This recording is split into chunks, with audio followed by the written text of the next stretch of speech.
देखिए आज हम लोग पढ़ेंगे वर्ण और वर्णमाला। क्या पढ़ेंगे? वर्ण और वर्णमाला। वर्ण किसको कहते हैं? वर्ण माने अक्षर होता है, ठीक है, अक्षर को वर्ण। और वर्णमाला, वर्णमाला क्या? माला जानते हो ना? माला कैसे बनती है? फूलों से एक एक फूल मिला करके बनाते हैं तो माला बन जाती है। इसी तरह से आपकी ये वर्णमाला है, वर्णों को आप मिला करके जो बनाएंगे वह वर्णमाला कहलाएगा। यानी वर्णमाला क्या है? वर्णों का समूह है। तो सबसे पहले हम लोग वर्ण की परिभाषा देख लेते हैं। वर्ण किसको कहते हैं? भाषा की सबसे छोटी इकाई को ध्वनि या वर्ण कहते हैं।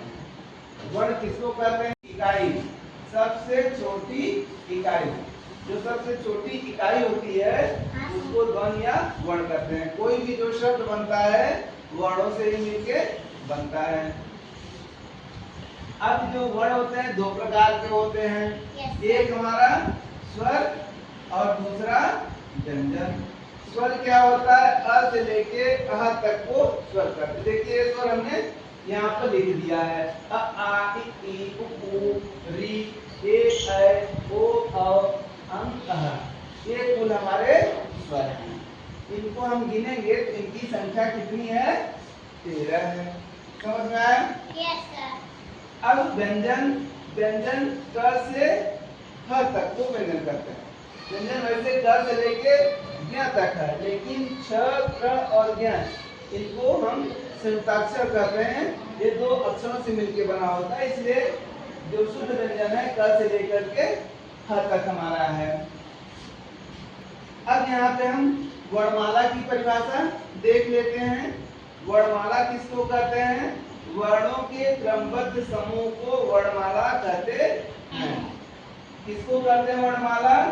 वर्णों के क्रमबद्ध समूह को, क्रमबद्ध समूह को वर्णमाला कहते हैं। जब हम वर्णों को एक क्रमबद्ध तरीके से लिखते हैं तो जो समूह बनता है वह वर्णमाला कहलाता है। ठीक है, जैसे आप फूलों को लगाते हैं ना, एक एक फूल लगा करके तो पूरा माला बन जाती है। उसी तरह से जब हम वर्णों को एक एक करके लगाएंगे तो क्या बन जाएगी? वर्णमाला, यानी वर्णों की माला, अक्षरों की माला। ठीक है। शब्द किसको कहते हैं? वर्णों के सार्थक समूह को शब्द कहते हैं। जो वर्ण होते हैं इनके सार्थक समूह को शब्द कहते हैं। सार्थक जैसे देखिए क और ल, ये हमारे दोनों वर्ण हैं।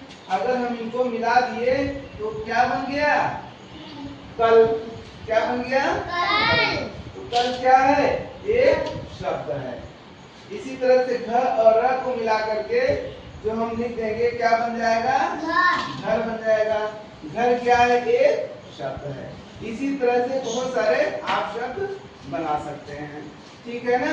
चलिए, धन्यवाद।